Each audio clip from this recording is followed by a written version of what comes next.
Midnight Mass. Of course I watched it. I'm a huge fan of the Hill House series that was on Netflix, as well as Bly Manor, and I love the movie Hush, so naturally I hurried up and clicked on when I saw that Midnight Mass was up and ready for streaming, and it did not disappoint for 1 second. You could tell that it's something that's been kind of labored over for years, and you see it referenced in the movie Hush. That's like the novel that the protagonist is writing, and it was well worth the wait. I think it came at a perfect time, personally for me. Of course, watch a lot of television shows, watch a lot of movies, media and general news, and you watch these stories and you get to kind of look at the human aspect of everybody based on how well the story is told, and you can empathize or you can understand why certain people do certain things through these characters or through these stories or what have you. But I've never, not recently, had a show made me really look and compare it to my life and how I view the people around me and how empathetic I am specifically to kind of family, and it really kind of stuck with me for a minute. I'm in the midst of my second watching of it, and I'm actually right in the middle of the show, and I'm just kind of seeing how they carefully like layered this story together, and just the performances. They really have a way of building the world that we're in, or letting us into the community to really understand that this community is kind of on its last leg. They want something to believe in, and when this new priest comes into town, this new Monsignor, he basically brings hope, he brings actual miracles, and he also brings a lot of mystery there. So it kind of reinvigorates the community that was already, you know, mostly devout Catholics. He's able to bring them together, but are his intentions really as genuine and as pure as they should be as a priest?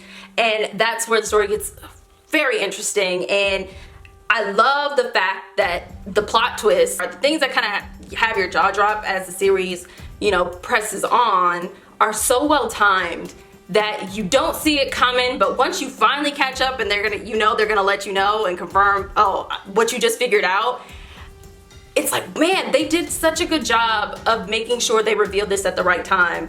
There was nothing in there that I felt like, oh, like this is just random. Like, where the fuck did they pull this out of? No, it was perfectly timed. And granted, like, this is a horror series, but just like with Hill House, you see how it is basically a family drama that's kind of draped in like horror garb. You know what I mean? You think it looks like a horror series, but it's much more than that. And I think those are the best kind of shows or movies, is when they wrap themselves up in a genre that is probably so unrelated, you know, to most. You think they're so unrelated, but they're not. And I love any series that makes that bridge between religion and the supernatural and horror, because so many things referenced in the Bible are basically horror stories. And so the fact that they literally took Bible verses verbatim and made it apply to what was going on in this town, it felt like you were watching a prophecy played out, but a self-actualized prophecy, because the whole community are devout Catholics. So they believe in Revelations and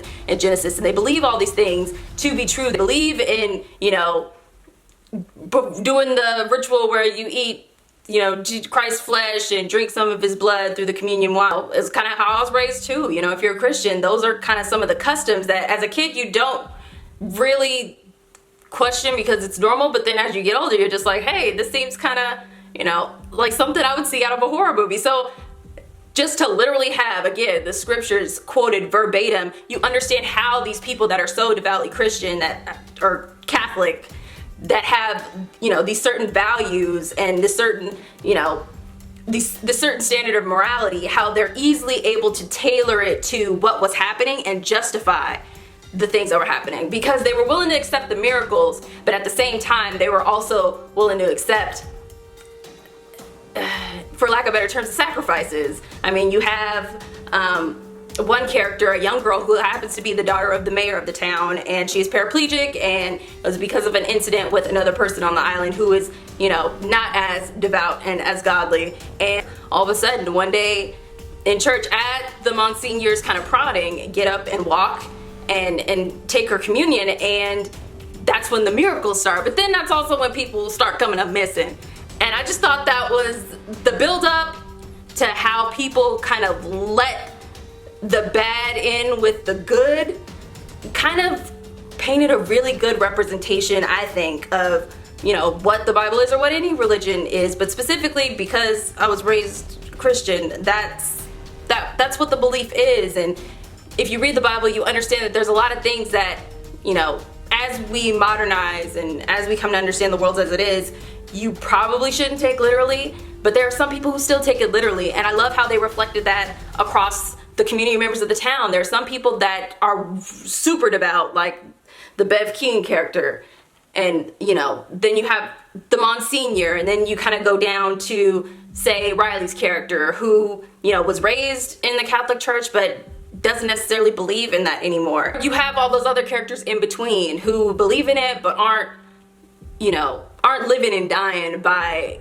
every word of the scripture. There's like this scene towards the end. I really don't want to spoil it, but if you're familiar with Jim Jones and what he did with his, you know, congregation, you'll kind of understand where I'm going with this. And when I saw that scene, I was just like, man, like this is how it would happen. This is how it has happened historically, where people just want something so badly to believe in, and they find a leader that they trust, and that leader, and more oftentimes than not, that leader really, really believes in it. And in this case, I totally understand why the Monsignor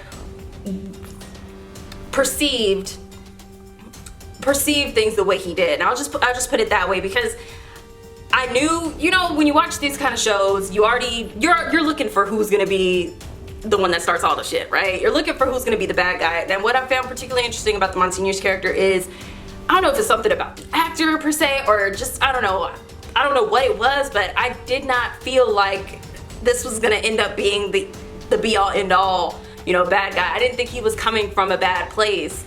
And I think that's what the show did so well. It's kind of, it leaves certain characters up in the air for you really, you know, it takes time for you to kind of figure them out based on how the story plays out. But as you figure them out, I don't know, I just felt like the writing and the pacing of the story was very well crafted, to where everybody was painted as like full fleshed out human beings. So nobody was too good or too bad. I mean, you know, don't get me wrong, there's a character in there that was just intolerable in my mind, because nothing's worse than a hypocrite. You know, you have people that have, you know, done bad things and then are repentant or feel bad about those things and are trying to, you know, kind of get their lives back and, you know, trying to find their way. Those people, you know, I feel like everybody can come to empathize and understand with, but it's the ones that are just super hypocrites that, you know, want to tell everybody how to run their lives, want to be this beacon for everyone else because no one in their right mind actually really thinks of them that way, but they want to be seen that way. They just don't have it. They don't have they don't have the empathy to be that person. And I think that was just so well reflected in that certain character, is, you know, that person that just really doesn't know how to connect with people, so they latch onto something. And in this case, this character latched really, really hard onto religion. I was watching some interviews with Mike Flanagan talking about the show, and they kind of said what I feel like we all suspected when we watched the series, and that they stayed away from that one word. And I'm so glad they stayed away from that one word, and if you watch the series, you'll know what I'm talking about. They stay away from any implication of that, and it's, I think, you know, well, I already know what his take on it is. Basically because they don't want to take away from the story and make it, you know, so one genre or so the one note thing that we equate to, you know, to that when we hear that word. It just helps the story be a little bit more digestible, because when it comes down to it, the concept is about a community that is trying to survive a socioeconomic depression with the new Monsignor coming back, quote unquote. It